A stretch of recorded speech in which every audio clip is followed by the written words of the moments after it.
part 2 of this ancestral womb video. So I was talking about ancestors and things like that. I feel like when I did the meditation and as I progressed in that thing, primarily I was going into it to learn more about the womb because I had PCOS, but I ended up kind of more connecting with ancestors. I've done Reiki, and so like slight mediumship has come through based with that. I don't particularly tap into that because I am not someone who is inclined to help you go to the light. I like that shit's right there. Like, you can definitely see it. Like, I know you can see the light. Like, it's whether or not you want to go or not. And I can't make you go. You gotta want to go. It would behoove you to go. And I remember watching something about 9/11 and getting in hit like, please turn the TV off. I don't want to see how I died. And I was like, ooh, all right, click. Certain things like that pop up in my experience. So there's that. And I think based on what I've just said, I would not. You wouldn't be able to find me in a hospital. That's probably why I never worked in a hospital. Like pharmacy tech, you can work in a hospital. I don't think I could do a hospital, and I don't think I could do a nursing home or a funeral home. I think there's a certain there's a reason why I haven't. My finger looks so weird, doesn't it? There's a reason why I haven't done certain industries. I don't think I could do it. Watch, that'd be the shit that I gotta go to next.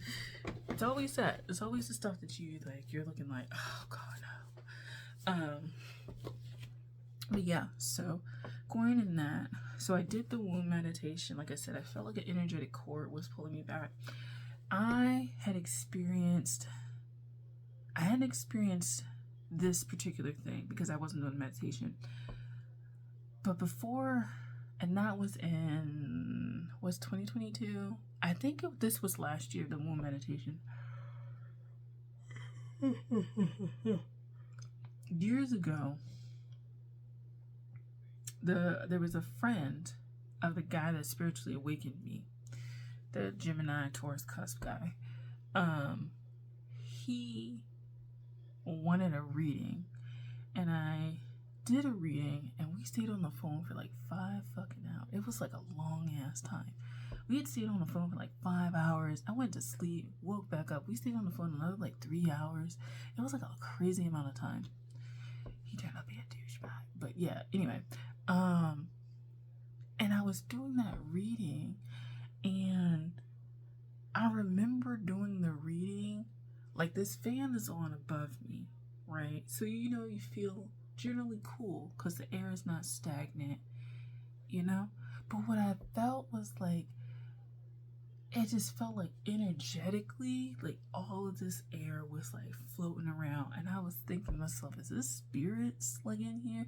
Like it just felt like I was doing work, like I was working through something.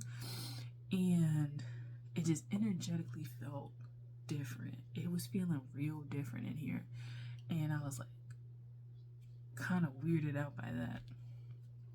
So when you come to me doing Reiki and kind of having like mediumship kind of open up a little bit, it really opened my eyes to like connection, and it really helps me now because I can observe a lot of stuff in my family, in my immediate generations, like the patterns of the immediate generations. That's the thing doing ancestral work is, like, I feel like when Saturn comes around, you're gonna do enough to, if you don't have kids, like, you'll do enough work so they don't have to do that. And it's like each generation gets energetically lighter, you know what I'm saying? Like, just like as we progress in society, each generation gets more enlightened because there's more information to learn. But then there's also the flip side of like it's almost like the lessons become harsher or the lessons become harder or something like that. Like there's a flip side to it. The stakes can be higher And that's how I feel.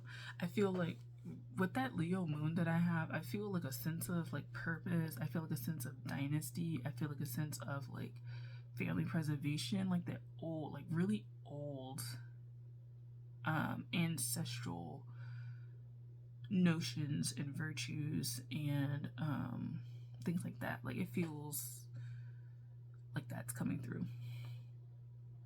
So if you want to learn about ancestry, well, not learn about ancestry, but start connecting, I would highly recommend some sort of meditation that specifically targets your ancestry, like ancestral work, or your womb specifically, if you have a womb, or reproductive, because that's kind of where you come from. That's literally where you reside before you become a human being. Like you reside there. Like my daughter is my children, but specifically my daughter, because I have my daughter.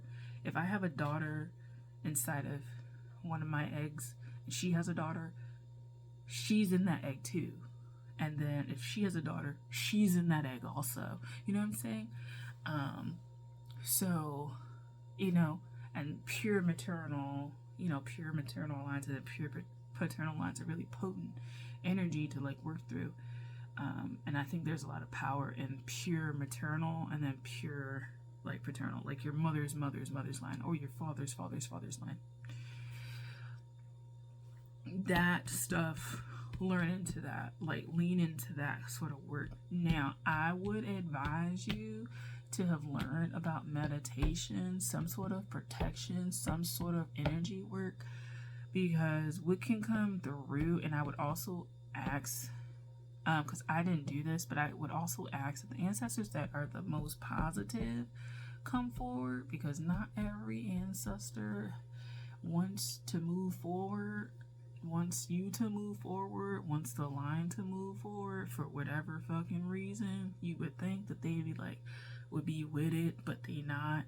It could be something happened to them and they haven't necessarily crossed in a way that like they would be free, like especially as African Americans. Like who knows all the people that like, I mean thousands, hundreds of thousands, millions who never really, they didn't die free, they didn't have good lives, they weren't necessarily treated the best. So imagine all of that, and then you got 10 generations of that, and then you go to another continent and it's how many generations of suffering based on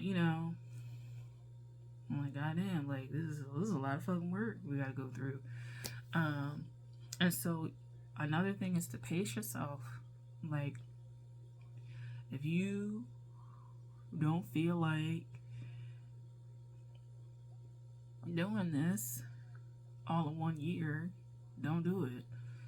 Like, I've just gotten into ancestral work really within the last year, kind of really knowingly, and it's really an extension of me learning more somatic body embodiment practices. I mean, so I would work on some sort of protection, I would work on some sort of meditative practice, energetic work practice. Another thing I would suggest would be maybe some sort of altar or some sort of space where this energy can be communed with if you so choose, and some sort of practice at some point of the year that honors that, even if it's just honoring the release of certain patterns that will help your family feel a little lighter in the next generation, even your generation, something like that. And it doesn't have to be in Capricorn season like me. Like, for me, energetically, my year wraps his ass up around my birthday.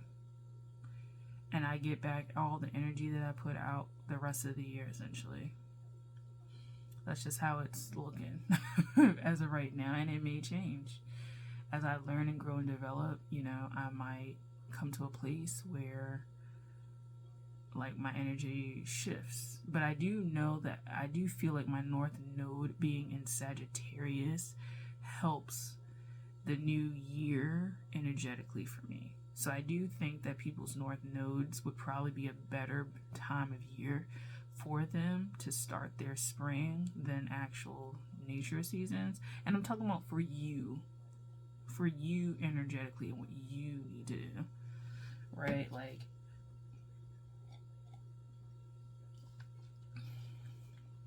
because yes, like certain crops and food and weather is happening at certain points during the year, but energetically it's not that you're misaligned with nature, it's just you're doing your own cycle.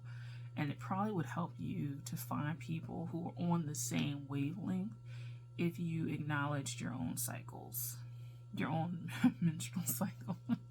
Your own menstrual cycle, that's one. And your own, like, just energetic spiritual cycles. Even acknowledging what lessons that you feel like you're learning. Or even if you want to try and tap into what lessons you feel like are coming up next. So, one of the things that I'm interested in is, I did this book before. I didn't read it, but I did do a review on it. Or not a review, but I did like a book haul or something like that.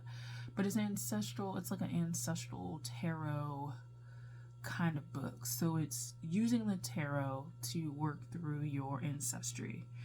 And I think that that would be really cool. I do have a few decks that are showing themselves to be more ancestral cycles. The Tarot of Mystical Moments, I think. I just did a review on that on my other channel, The Abstractionist. I'll link it.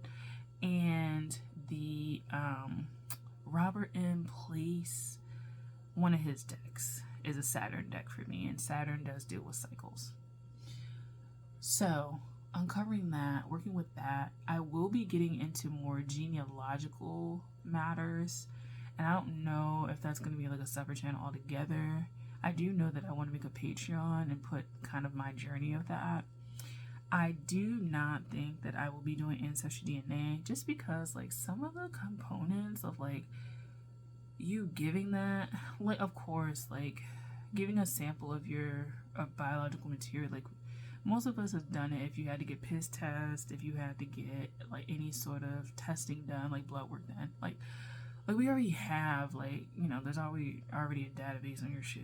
Like, it doesn't matter. But there's something about, like, these companies that, like, own your genetic material for some fucking reason. And then it still gives you, like, pretty general-ass data. I am kind of, like, skeptical. I would rather just do Ancestry.com and do, like, the records and going through that.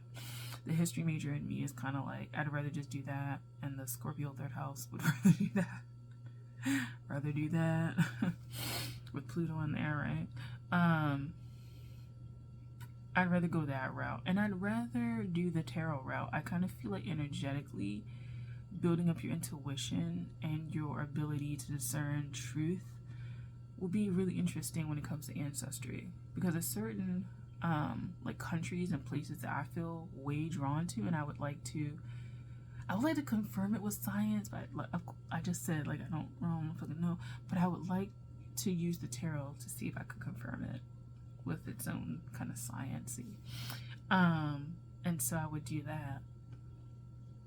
And then other than that, ancestrally, kind of like making my own mark and what I want to leave as my legacy. And just working on my body and healing. And I think even if you like don't have like biological children, like you energetically working on yourself helps you just be a better human being, which makes the world like a better place, you know? So, because the energy that you have now interacts with all these other people's energy, and it's not that you are necessarily always influencing other people, but it's you're being your authentic self, and that I feel like raises the vibration and consciousness of the people. even if it takes a while for the consciousness of the collective to like follow suit. Most of the issues are because we're not following suit when it comes to our own path. We're doing everything that everybody else tells us to do. So that's my womb kind of talk, discussions on wombs. Yeah. So I hope you enjoyed this video, and I'll see you in the next one. Peace. I'll probably do way more videos, and hopefully, what's the day? Saturday? No, shit, it's Sunday. It's Sunday, November 20th. The weekends go by so goddamn fast. Anyway, so I'll see you later. Peace.